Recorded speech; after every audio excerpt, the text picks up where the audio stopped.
दोस्तों, कैसे हैं आप लोग। मैं उम्मीद करता हूं कि आप ईश्वर की कृपा से सकुशल होंगे और ये कोविड के टाइम पर अपना पूरा ध्यान रख रहे होंगे। दोस्तों, आज मैं आपके लिए एक बहुत ही इम्पोर्टेंट टॉपिक लेकर के आया हूं। और ये वो समस्या है जिससे हर इन्वेस्टर जूझता रहता है कि शेयर मार्केट में पैसा लगाना चाहते हैं, लेकिन ये समझ में नहीं आता कि कैसे लगाएं, क्योंकि यहाँ पर कोई प्रॉपर सोर्स मिलना बहुत मुश्किल होता है। या तो बहुत सारी थ्योरी पढ़नी पड़ेगी आपको जिसमें बरसों लग जाएंगे, या फिर कुछ टीवी पर या न्यूज़पेपर में आप अगर किसी की टिप्स को फॉलो करते हैं और फिर पैसा लगाते हैं, तो आप ये मान करके चलिए कि 100% लॉस होना ही होना है। अगर एक दो बार पैसा बन भी गया है तो आपको उससे कई गुना ज़्यादा आपको लॉस भी हो जाएगा फ्यूचर में। तो दोस्तों, मैं आपके लिए एक बहुत ही आसान तरीका लेकर के आया हूँ जिससे आप पूरा प्रॉपर तरीके से और अपने शेयर मार्केट में अपने पैसे भी लगा सकें और उसके बाद में लंबे समय के लिए वेल्थ जनरेट भी कर सकें। तो दोस्तों, मैं आपको कोई थ्योरी नहीं बताने वाला हूँ। मैं आपको सीधा साधा आज प्रैक्टिकल करके बताऊँगा कि हम हज़ारों स्टॉक्स के अंदर से वो स्टॉक्स कैसे सेलेक्ट करें जो आपको काफ़ी लंबे समय तक अच्छा पैसा ग्रो करके दे सकें। ठीक है दोस्तों, तो समय वेस्ट किए बगैर हम दोस्तों सीधा चलते हैं कि स्टॉक को सेलेक्ट कैसे करना है, उसकी टेक्निक देखते हैं। तो यहाँ दोस्तों बहुत सारी फाइनेंशियल वेबसाइट्स होती है, आपने देखा भी होगा। कोई मॉर्निंग स्टार है, कोई मनी कंट्रोल है, कोई रेडिफ मनी है, और कई फाइनेंशियल ऐप्स भी है। लेकिन दोस्तों, मैं जिसको फॉलो करता हूँ और जिस पे मुझे अभी तक सबसे ज़्यादा विश्वास है, वो दो तीन वेबसाइट्स हैं। एक इनमें से है स्क्रीनर। ये स्क्रीनर में आप अपनी क्राइटेरिया सेट करके और अपने हिसाब से स्टॉक्स को सिलेक्ट कर सकते हैं। ठीक है, तो इसमें से ख़राब कंपनियों को हटा देंगे अपन और अच्छी कंपनियों पे फोकस करेंगे। अच्छा, इसके अलावा एक वेबसाइट मॉर्निंग स्टार है, ये भी अच्छी वेबसाइट है, लेकिन हम फिलहाल स्क्रीनर पे काम करते हैं। देखिए, पहली स्टेप जो हमें लेनी है वो ये है कि हमें इतने सारे स्टॉक्स में से वो स्टॉक्स सेलेक्ट करने हैं जो वैल्यूएबल है। वैल्यूएबल मतलब जिसमें अंडर वैल्यू है, कि जिसकी कीमत जो है वो मार्केट के अंदर, मार्केट प्राइस जो है ना वो कम है और उसके एसेट्स ज़्यादा हैं। तो मैंने कुछ एक स्क्रीन्स आपके लिए पहले से बना के रखी हुई है इसके अंदर। हालांकि आप चाहें तो इसमें स्क्रीन्स अपने हिसाब से खुद भी बना सकते हैं। तो पहले एक स्क्रीन पर चलते हैं और वहाँ मैं आपको बताता हूँ कि मैंने स्टॉक्स कैसे सेलेक्ट किए हैं। देखिए, इस वक्त जो मैंने इसमें डिटेल्स डाली हुई है, इसके हिसाब से मेरे पास में करीब 7-8 हज़ार स्टॉक्स के अंदर से मैंने 4 स्टॉक सेलेक्ट किए हैं। कैसे किए, देखिए। यहाँ पर मैंने स्क्रीन रन जो है वो बनाई है, वो कैसे बनाई है कि मैंने कुछ क्राइटेरिया सेट किए हैं, जैसे NCA VPS, मतलब नेट करेंट असेट्स वैल्यू पर शेयर, ये ग्रेटर देन ज़ीरो होना चाहिए। अब ये एक ऐसा रेशियो है जो मैंने खुद ने बनाया है। इसका मतलब क्या है दोस्तों, इसका मतलब है कि नेट करेंट असेट मतलब कंपनी का जो सारे एसेट्स हैं उनमें से जो करंट एसेट्स है वो करंट लाइबिलिटीज़ को माइनस करने के बाद करंट एसेट्स का नेट, उनकी वैल्यू हर शेयर पर कितनी है, ये निगेटिव नहीं होना चाहिए। सीधे शब्दों में मैं कहूँ तो इसका मतलब ये है कि आपको पॉजिटिव वैल्यू वाले शेयर्स लेने हैं। दूसरा, मार्केट कैपिटलाइजेशन ग्रेटर देन 500। इसका मतलब जब मैं ये क्राइटेरिया डालता हूँ तो जो छोटी कंपनियां हैं, जो स्मॉल कैप्स है, वो सारी बाहर हो जाएंगी इसमें से, और मिड और लार्ज कैप्स इसमें बचेंगी। फिर मैंने दोस्तों डाला है डेट टू इक्विटी रेशियो। इसका मतलब ये है कि कंपनी जो है उसके ऊपर कर्जा कितना है और उसने जो इक्विटी मार्केट में दे रखी है, शेयर्स दे रखी है, वो क्या है। थोड़ा सा मैं जिन लोगों को कन्फ्यूज़न रहता है उनके लिए मैं हल्का सा क्लियर कर देता हूँ इसको, कि देखो दोस्तों, कोई भी कंपनी को जब भी कोई नया प्रोजेक्ट लगाना होता है तो वो पैसा जुटाती है, और वो पैसा जुटाने के लिए उसके पास दो तरीके होते हैं। एक होता है डेट और दूसरा होता है इक्विटी। तो डेट मतलब बैंक से जाके लोन ले ले, और जो इक्विटी है इसका मतलब ये है कि वो मार्केट में अपनी जो शेयर होल्डिंग है उसमें से कुछ शेयर्स मार्केट में फ्लोट कर दे और वहाँ से पैसा आए, पर शेयर जो सेल होगा उसके अगेंस्ट में कंपनी के पास पैसा आएगा। तो इसमें हमें देखना होता है कि डेट टू इक्विटी को हमें कम रखना होता है।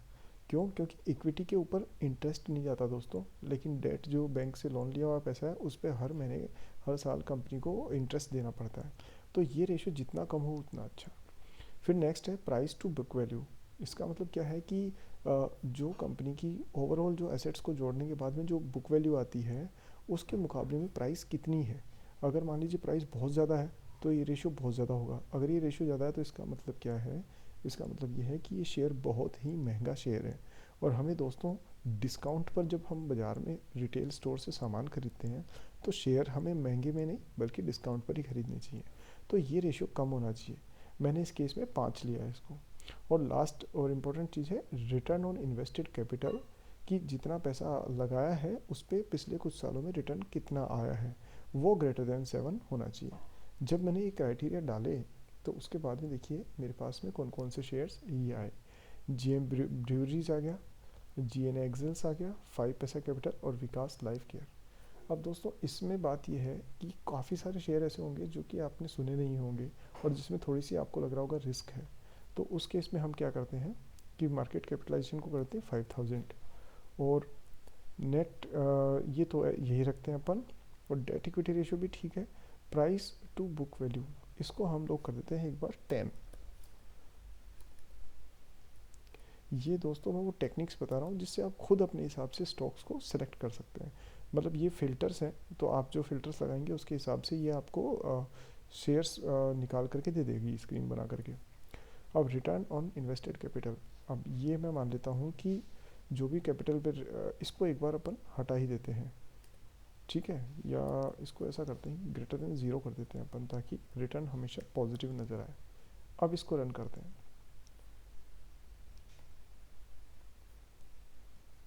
इसको एक बार हटा देते हैं, ठीक है। अब देखें इसमें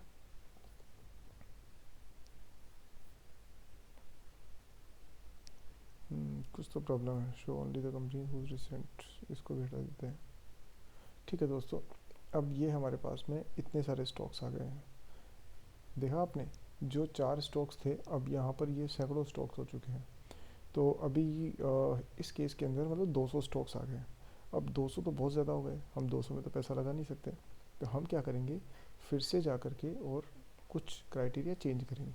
जैसे price to equity ratio, P/E, इसको हम चेंज कर सकते हैं। प्राइस टू अर्निंग को, मार्केट कैप ठीक है, market cap, price to book value ये भी ठीक है, प्रोमोटर की होल्डिंग ठीक है, पायर्स की स्कोर, ये दोस्तों जितना ज़्यादा होता है ना, 10 पर होता है ये, तो 10 के आसपास जितना होगा ये उतना अच्छा, जितना कम उतना ख़राब।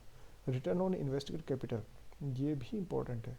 यहाँ जो आपको मैंने ये लिखे हुए हैं रेशियोज़, ये कॉलम्स आप चेंज भी कर सकते हैं, लेकिन दोस्तों ये जो मैंने लिखे हैं काफ़ी रिसर्च के बाद लिखे हुए हैं, तो आप चाहो तो इनको सेव कर सकते हो। अब क्योंकि हम 200 स्टॉक्स तो सिलेक्ट नहीं कर सकते, तो हम क्या करते हैं इसमें एक आध क्राइटेरिया और ऐड कर देते हैं।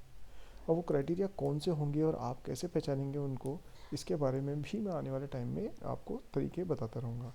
लेकिन फ़िलहाल मैं आपको वो चीज़ बताने वाला हूँ जो कि जो प्रोसेस है जिससे कि आप पहले स्टॉक्स की शॉर्ट लिस्टिंग कर सकते हैं। तो आप क्या करिए, सिर्फ बेसिक चीज़ें लीजिए। कौन सी, कि कंपनी सबसे पहली बात तो क्या होनी चाहिए, बड़ी होनी चाहिए। तो आप ये नोट करके रखिए।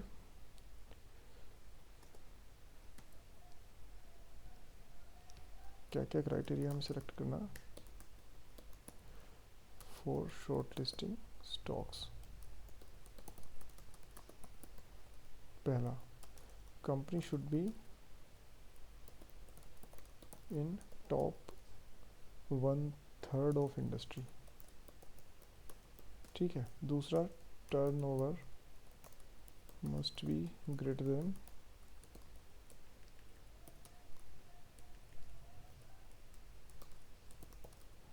500 crores, ठीक है। तीसरा, डेट इक्विटी रेशियो जो है वो should be greater than less than 1.5, ये आप नोट कर लीजिएगा। साथ ही प्राइस टू इक्विटी जो है, प्राइस टू अर्निंग रेशियो, वो आपका क्या होना चाहिए, इसको आप ले लीजिए, इसको भी लेस देन 2 रखिए आप, ठीक है। और प्राइस टू बुक वैल्यू जो है, इसको दोस्तों आप कर लीजिए लेस देन 22, ठीक है। ये एक बार मैं आपके लिए लेकर के ये क्राइटेरिया आप नोट कर लीजिए। इसके हिसाब से स्टॉक्स को हम लोग शॉर्ट लिस्ट करते हैं। तो शुड बी इन टॉप 1/3, ये कैसे पता पड़ेगा, ये हमें उसकी मार्केट कैपिटलाइजेशन से पता पड़ जाएगा, ठीक है। कि मार्केट कैप जो है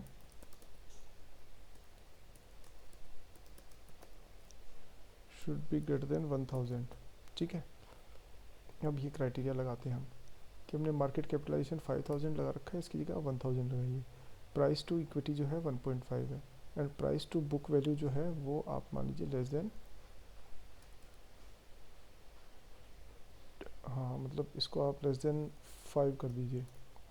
ये अपनी मर्ज़ी से नहीं ले रहा हूँ मैं, बल्कि एक अंदाज़ा ले रहा हूँ कि कितने स्टॉक्स आते हैं, फिर हम इनको एडजस्ट कर पाएंगे। नेक्स्ट क्या क्राइटेरिया लिया था मैंने दोस्तों, price to book value is less than 22,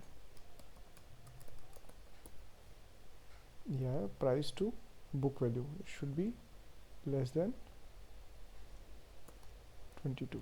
ठीक है, अभी 22 ही क्यों लिया, मैं 20 भी ले सकता था, बिल्कुल ले सकते हैं, कहीं कोई दिक्कत नहीं है। लेकिन हम एक एग्जांपल के तौर पर एक स्क्रीन बना करके और फिर देखते हैं कि स्टॉक्स को सिलेक्ट कैसे करना है। अब जब हम ये क्वेरी को रन करते हैं तो दोस्तों हमारे पास में कितने स्टॉक्स आ गए जी, अब हमारे पास में अभी भी करीब 50 से ज़्यादा, मतलब बहुत सारे स्टॉक्स हैं। तो अब हम क्या करते हैं कि डेट टू इक्विटी रेशियो जो है उसको भी, sorry price to book value जो है उसको मैं 10 कर देता हूँ, और 10 ही क्या, मैं कहता हूँ एक बार 5 करके देखते हैं इसको। क्योंकि हमें ना सस्ते स्टॉक्स खरीदने, महंगे नहीं लेने हमें, तो हमारे पास में पहले से थोड़े से कम हैं। और अब आप ऐसा करिए कि मार्केट कैपिटलाइजेशन को एक बार के लिए 5000 करोड़ कर दीजिए। तो इसमें क्या होगा कि सिर्फ बड़ी कंपनी जाएंगी। ठीक है, ये 2 बार हो गया ना। ठीक है,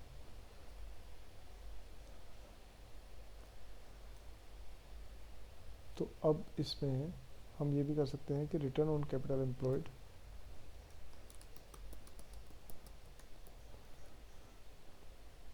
शुड बी ग्रेटर देन 20%। देखें ज़रा क्या आता है। ठीक है, तो अभी हमारे पास में कितनी कंपनीज आ गई, 50 ही आ रही है। Run this query. ठीक है दोस्तों, हमारे पास में अब जो है 50 कंपनीज आ गई है। तो आप ये देखिए कि इन 50 कंपनीज में से हमें बेस्ट कैसे सेलेक्ट करनी है। तो हमने सबसे पहले कैसे मार्केट कैप के हिसाब से हमें एक बार अरेंज करके देखते हैं। तो कौन कौन सी कंपनी आ गई, आईटीसी। अब आईटीसी में अच्छी बात क्या है कि इसका प्राइस टू अर्निंग रेशियो जो है वो 19 है, मतलब प्राइस ज़्यादा महंगी नहीं है इसकी, हालांकि 10-12 के आसपास तो ज़्यादा अच्छी रहती है। फिर मार्केट कैप अच्छी है क्योंकि टॉप कंपनी है। करंट मार्केट प्राइस जो है उस वो बुक वैल्यू के मुकाबले में ठीक है। और सबसे अच्छी बात है दोस्तों ये कि ये डेट फ्री है, और साथ में प्रोमोटर होल्डिंग इसमें 0% है। ये एक बुरी बात है, क्योंकि डेट इक्विटी में डेट ज़ीरो है तो अच्छी बात है, बट प्रोमोटर की होल्डिंग नहीं होना इसका मतलब क्या है कि जो कंपनी का मालिक है उसके पास में कोई पावर ही नहीं है, तो ये गलत बात है। अब पायोस की स्कोर जो है ये भी 7 से ऊपर हो तो ज़्यादा अच्छा रहता है, लेकिन इसमें 3 है तो वो भी एक चिंता की बात है। और रिटर्न ऑन कैपिटल एम्प्लॉयड ये अच्छी बात है। नेट ब्लॉक जो है वो जो इसके पास में एसेट्स पड़े हुए हैं वो भी ठीक है। और फिर आते हैं अपन करंट रेशियो, दोस्तों ये 2 से ज़्यादा होना चाहिए, तो ये भी अच्छी बात है। और इस प्रकार से बैलेंस शीट का टोटल, इससे हमें कोई खास फर्क पड़ने वाला नहीं है। तो दोस्तों इसको एक बार के लिए हम साइडलाइन कर देते हैं। नेक्स्ट पे आते हैं। यहाँ हम देखें तो करंट ये भी ठीक है, सीएमवी ये भी ठीक है, ये अच्छा है क्योंकि आप ये देखिए कि प्रमोटर होल्डिंग जो है वो 64 है, और पायस की स्कोर भी आपका 8 पे है, और आपका रिटर्न भी अच्छा है, और नेट ब्लॉक भी ठीक है, और बाकी सारे क्राइटेरिया करंट रेशियो भी 2 से ऊपर है।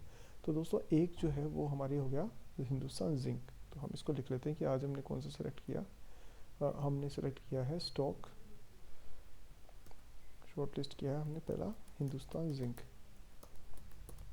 तो हम क्या है कि करीब 8-10 स्टॉक जो है उनको सेलेक्ट करके और उन पे बाद में डीप रिसर्च भी करेंगे, लेकिन फ़िलहाल एक बार इनको सेलेक्ट करके, और हम क्या चाह रहे हैं कि एक हमारा एक पोर्टफोलियो बनाना शुरू करें जिसमें अलग अलग कंपनीज, अलग अलग डिवीजन से, अलग अलग इंडस्ट्रीज से हों, ताकि हमारा बैलेंस पोर्टफोलियो बन जाए। चलिए अब देखते हैं दोस्तों, नेक्स्ट है बजाज ऑटो। तो आप इसमें देखेंगे तो इसमें ये सब ठीक है, ये भी ठीक है, ये भी ठीक, ये भी ठीक है, पायस की स्कोर भी एवरेज है, और बाकी सब चीज़ें ठीक है, बस ये गलत है, ये थोड़ा सा ज़्यादा है, वो इसमें भी ज़्यादा था, लेकिन हम एक बार के लिए थोड़ा बेनिफिट ऑफ डाउट दे भी दें, लेकिन यहाँ पर थोड़ी सी कमी रह गई 2.06, तो इसको कंसिडर कर सकते हैं बजाज ऑटो को। ठीक है, अब फिर आ जाते हैं आगे कि अब हम देखें कोल इंडिया। कोल इंडिया में देखें तो यहाँ पर ये सब तो मार्केट प्राइस वगैरह और ये सब तो ठीक है ही, डेट भी नहीं है, और इसके बाद में ये भी अच्छा है, प्राइस टू अर्निंग भी ठीक है। यहाँ करंट रेशियो थोड़ा सा कम है, तो इसको आप एक बार अवॉइड ही करिए। फिर उसके बाद में हम देखें हीरो मोटो कॉर्प। अब क्योंकि बजाज ऑटो के से जैसे कि जैसे हो गई, तो इन दोनों में से जो बेटर है वो उठा लेते हैं। तो यहाँ आप देखेंगे 16 है, ये 17 है, तो ये कम है, मतलब ये अच्छा है, बजाज ऑटो ठीक है। यहाँ पर भी आप देखोगे तो ज़्यादा फ़र्क नहीं है, बाकी सारे नंबर्स लगभग मिलते जुलते हैं, लेकिन हीरो मोटोकॉर्प जो है बजाज से सस्ती है। नहीं सॉरी, प्रोमोटर होल्डिंग इसकी कम है, और पायोस की स्कोर भी कम है। और दोस्तों इसके अलावा देखिए सबसे बड़ी बात ये कि बजाज ऑटो जो है ना उस पर 222% रिटर्न मिल रहा है, और हीरो मोटोकॉर्प पे 53% रिटर्न मिल रहा है, तो इसलिए हम इसको अवॉइड कर सकते हैं। फिर आते हैं भारत इलेक्ट्रॉनिक्स। इसमें हम देखें तो ये ठीक है, उसके बाद में प्रोमोटर होल्डिंग वगैरह ये सब ठीक है, ये भी ठीक है, ये भी ठीक है, ये भी ठीक है, ये थोड़ा कम है, तो इसको भी छोड़ देते हैं हम लोग। और फिर उसके बाद में हम अगर देखें तो इससे नीचे तो हम दोस्तों एक और ले लेते हैं कोई सा भी। अब अगर हमें लग रहा है कि मार्केट कैप के हिसाब से हमने कुछ सेलेक्ट किया है लेकिन अच्छे स्टॉक्स नहीं मिल रहे, तो अब हम इसको क्या करते हैं, हम इसको करंट रेशो या डेट इक्विटी, हम डेट इक्विटी के हिसाब से इसको करते हैं। तो डेट इक्विटी में हम चाहते हैं कि ये कम से कम डेट हो, तो डेट इक्विटी में देखिए ये सारे ज़ीरो डेट वाली कंपनीज आ गई। अब इसमें जैसे मान लीजिए आप फिनोलेक्स ले लिया अपन ने, तो फिनोलेक्स इंडस्ट्री में 13 ये है price to earning which is okay, और करंट मार्केट प्राइस जो है ना to book value that is 3.5, ये भी ठीक है। Debt equity is okay, promoter holding is good, पायोस की स्कोर इज़ गुड, और आपका ROIC is good, net flow is fine, इसकी कोई प्रॉब्लम नहीं है, और ये भी ठीक है। तो दोस्तों एक हमारी हो गई फिनोलेक्स इंडस्ट्री।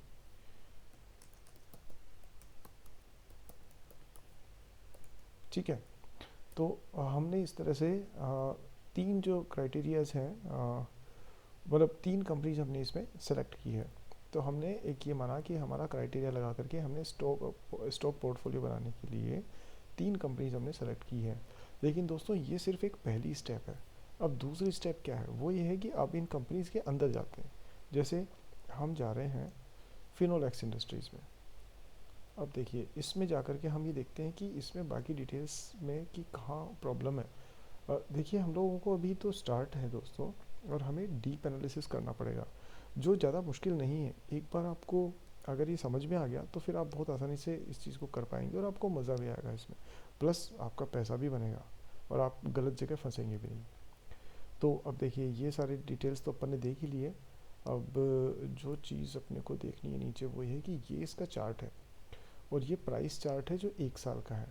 इसमें हम कुछ टेक्निकल इंडिकेटर्स भी देख सकते हैं। हम ये देखते हैं कि अगर मैं इसको 3 साल, इसको 5 साल, और इसको मैक्सिमम, तो अगर मैं मैक्सिमम पे लेता हूँ तो दोस्तों एक चीज़ हमेशा याद रखिएगा कि ये ग्राफ जो है ना वो स्टेडीली बढ़ना चाहिए, मतलब इसका जो एंगल है ना वो 30 से 45 डिग्री के बीच में होना चाहिए। तो ये बिल्कुल सही है, ये प्राइस मूवमेंट बिल्कुल ठीक है। और आप देखेंगे कि 22 मई 2020 के बाद से 80 रुपये से चल करके पहुँच गया है आपका कहाँ पे, 228, which is very fast growth. अब हम ये देखते हैं कि ये ग्रोथ आई कहाँ से। तो इसमें कुछ है कि हाँ इन्होंने पॉइंट भी दे रखे होते हैं, बट मैं ज़्यादा भरोसा करता नहीं इन पे। इससे अच्छा है कि नंबर खुद ही देख लें अपन। तो देखिए जैसे पहली बात तो है कि इसके कॉम्पिटिटर्स से हम इसका कंपैरिजन करके देख सकते हैं। तो देखिए जैसे कम यहाँ पर ये है, बाकी इसी की इंडस्ट्री के बाकी कंपनीज हैं। तो प्राइस और प्राइस टू अर्निंग ये देखना है, प्राइस से फ़र्क नहीं पड़ेगा, प्राइस टू अर्निंग देखिए ये 13 है, इसका मतलब कि काफ़ी सस्ता मिल रहा है हमें फिनोलेक्स इंडस्ट्रीज़। देखिए वहाँ बाकी जगह पे अगर कंपनी की 1 रुपये इनकम है, तो एस्ट्रल पाइप्स 96 रुपये का शेयर मिल रहा है। और अगर सुप्रीम इंडस्ट्री की बात करें तो 1 रुपये की इनकम है, उसकी अर्निंग है, और प्राइस है 24 रुपये। तो अगर मान लीजिए आप देखिए 24 गुना महंगा है, इस हिसाब से देखें तो भी Finolex industry is good. Market cap में आप देखें तो ये टॉप ऑफ द इंडस्ट्री में है, टॉप 3 में है। फिर करंट मार्केट प्राइस और बुक वैल्यू ये भी अच्छी है इसकी, मतलब एक्सेप्टेबल है। क्योंकि आप बाकी सब देखिए कितने महंगे महंगे हैं, तो इसके मुकाबले में आप देखें एस्ट्रल पाइप 23 और ये सिर्फ 3, विच इज़ गुड। अच्छा डेट इक्विटी में प्रॉब्लम नहीं है, प्रोमोटर होल्डिंग तो लगभग सबकी एक सी है, और बायोस की स्कोर भी अच्छा है, बेस्ट है इसका, मतलब सुप्रीम के बाद सेकंड नंबर इसी का है। ROIC इज़ गुड, इनमें से अच्छा, इनमें से कुछ नंबर्स हमने ना पहले देख लिए हैं, बट कोई दिक्कत नहीं दोबारा देखने में। अब हम इसके बाद चलते हैं दोस्तों नेक्स्ट। अब यहाँ से ना अपना डीप एनालिसिस शुरू होता है। अब हमें ये देखना है कि इसके रिजल्ट्स कैसे रहे हैं। तो आप ये देखिए कि रिजल्ट्स ना, सेल्स, सबसे पहले सेल्स देखें तो ये सेल्स बढ़ती हुई दिख रही है, यहाँ कम हुई, फिर बढ़ती हुई गई, फिर यहाँ कम हुई। तो अब इससे दो तीन चीज़ें समझ में आती हैं, क्योंकि ये क्वार्टरली रिजल्ट्स है, तो क्वार्टरली रिजल्ट्स ज़्यादा अच्छी पिक्चर देते नहीं हैं। क्यों? क्योंकि इसमें सीज़न का इफेक्ट आ जाता है। मान लीजिए जैसे फिनोलेक्स जो ये है, इंडस्ट्री के जो प्रोडक्ट्स हैं, वो दिवाली के आसपास जब फेस्टिवल सीज़न होता है उसके आसपास में ज़्यादा सेल होते हैं, क्योंकि तब कंस्ट्रक्शन एक्टिविटीज़, मार्केट में रियल एस्टेट की खरीद फरोख्त ज़्यादा होती है। तो दोस्तों क्वार्टरली रिजल्ट से अपन नीचे आते हैं, पर फिर भी एक नज़र इस पर मार लेते हैं। जैसे एक्सपेंसेस देखें तो हम एक्सपेंसेस इसकी लगभग करीब करीब इसी रेंज में हैं, 800 800 800। और ऑपरेटिंग प्रॉफिट मार्जिन ये बहुत इंपॉर्टेंट है। ये देखिए कि जब सेल्स में से एक्सपेंसेस को घटा देते हैं तो ऑपरेटिंग प्रॉफिट आ गया, और जब ऑपरेटिंग प्रॉफिट को सेल्स से परसेंटेज निकालते हैं तो प्रॉफिट मार्जिन आ गया आपके पास में। तो हम देख रहे हैं कि स्टडीली 15 से 20% के आसपास का, 25% का मार्जिन है, विच इज़ ओके। अब दोस्तों नेक्स्ट होता है अदर इनकम। ये जो चीज़ है ना, इसमें अधिकतर कंपनियां अपने कमियों को छुपाने की कोशिश करती हैं, तो ये जितनी कम रहे ना उतनी अच्छी। फिर इंटरेस्ट, तो जाहिर सी बात है कि कंपनी अगर डेट कम यूज़ कर रही है, बाज़ार से मतलब उसने बैंक से कर्जा कम ले रखा है, तो इंटरेस्ट कम ही रहेगा, और ये कम ही रहना चाहिए। जितना ज़्यादा इंटरेस्ट होगा उतना ही फाइनेंशियल स्ट्रेस उस कंपनी में ज़्यादा होता है। अब यहाँ देखिए प्रॉफिट बिफोर टैक्स, ये बहुत इंपॉर्टेंट है कि ओवरऑल इसका प्रॉफिट कितना है टैक्स देने से पहले। तो आप देखें कि पूरी तरह से सिर्फ एक जगह को छोड़ के बाकी जगह इसने सिर्फ प्रॉफिट बनाया है, सिर्फ एक जगह लॉस हुआ है इसको। बस इसके बाद में हम दोस्तों चलते हैं प्रॉफिट एंड लॉस पर। तो यहाँ आप ध्यान से देखें तो प्रॉफिट एंड लॉस में तो ये ज़्यादा अच्छा डिटेल्स मिलेगी अपने को, क्योंकि यहाँ हम एनुअल फिगर्स पे बात कर रहे हैं। आप देखिए 2010, 2011, 2012, 2013 एंड अप टू नाउ। अब यहाँ हम देखें तो देखिए इसकी सेल्स ना 1400, 1900, 2100, 2100, 2400 और 2600, 2700, 3000, यहाँ थोड़ी सी कम हुई, फिर 3400 and 4300, that is which is good. तो हर साल इसकी सेल बढ़ती जा रही है। फिर इसके एक्सपेंसेस भी उसी हिसाब से बढ़ रहे हैं। लेकिन अब हमें देखना है कि ऑपरेटिंग प्रॉफिट मार्जिन, उस पर क्या फ़र्क पड़ रहा है। तो आप ये देखिए यहाँ पे मार्जिन पहले थोड़ा कम हुआ, और फिर यहाँ बहुत कम हो गया, और उसके बाद कंपनी ने कुछ सुधार किए हैं जिसकी वजह से इसका मार्जिन जो है वो बढ़ता जा रहा है। और यहाँ देखिए 29%, विच इज़ वेरी गुड। फिर उसके बाद में इंटरेस्ट और डेप्रिसिएशन को एक बार छोड़ के हम सीधे ईपीएस पे आते हैं।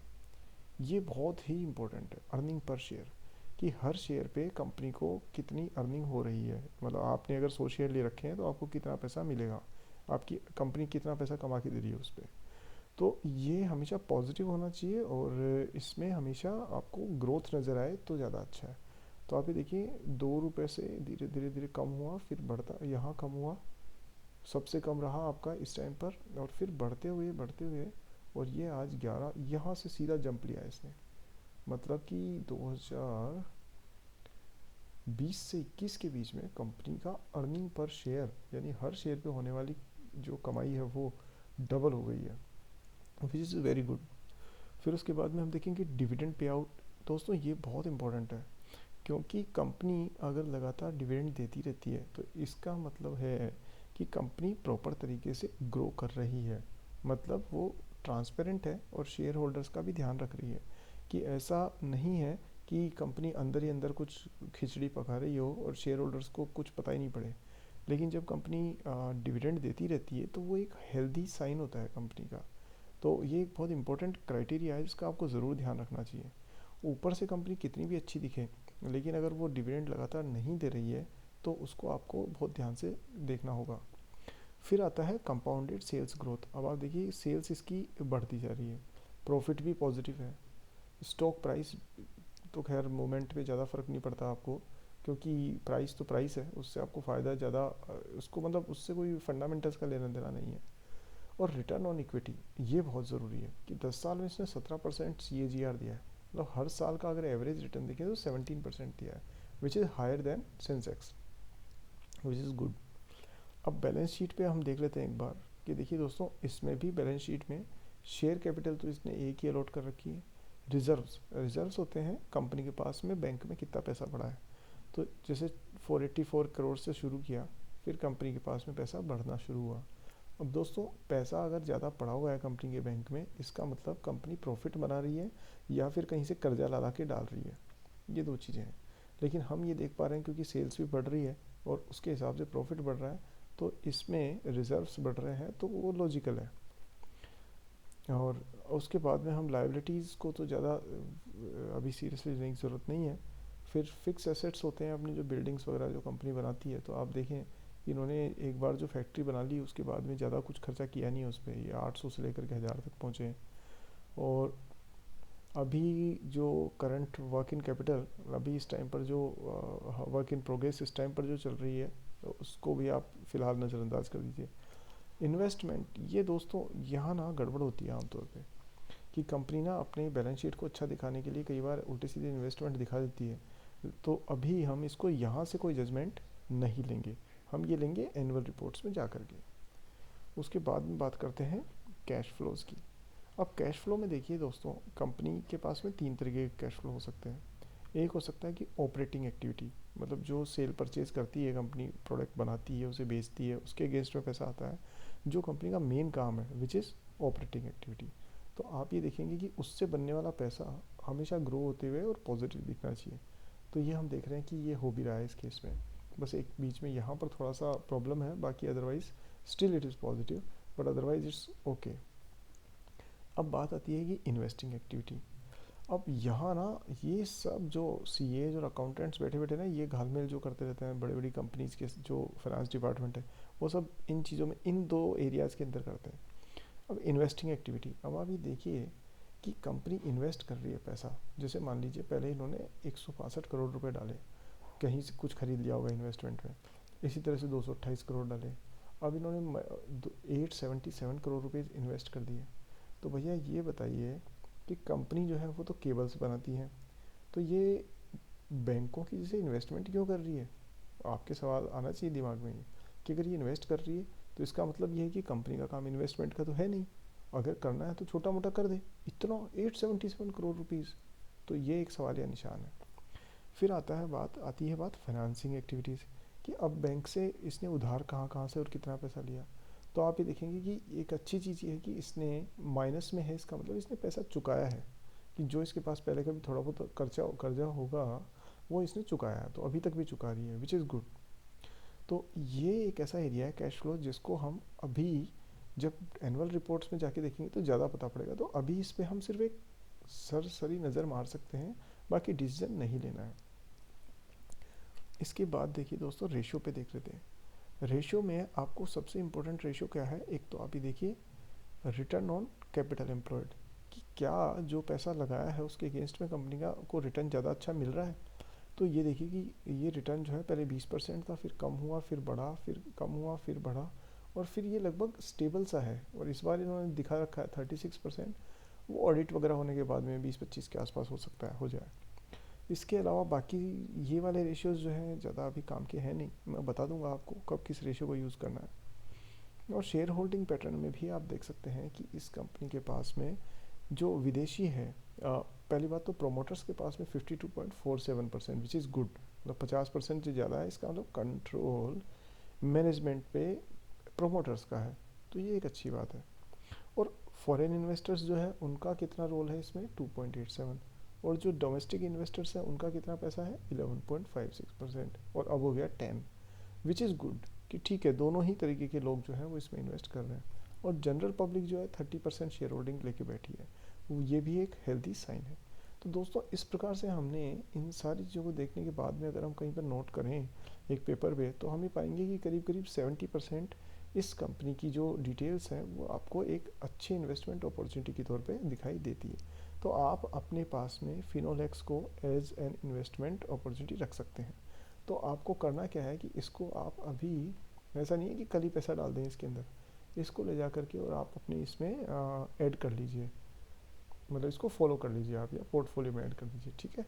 ये ऐड हो गया, और कुछ दिनों तक अब आप इसको फॉलो करते रहना। इस प्रकार से जब आप बहुत सारी चीज़ें जो है मतलब बहुत सारी अलग अलग 7 8 10 कंपनीज को फॉलो करेंगे, तो दोस्तों करीब करीब 1 महीने के अंदर आपके पास में बहुत अच्छी नॉलेज हो जाएगी कंपनीज को लेके।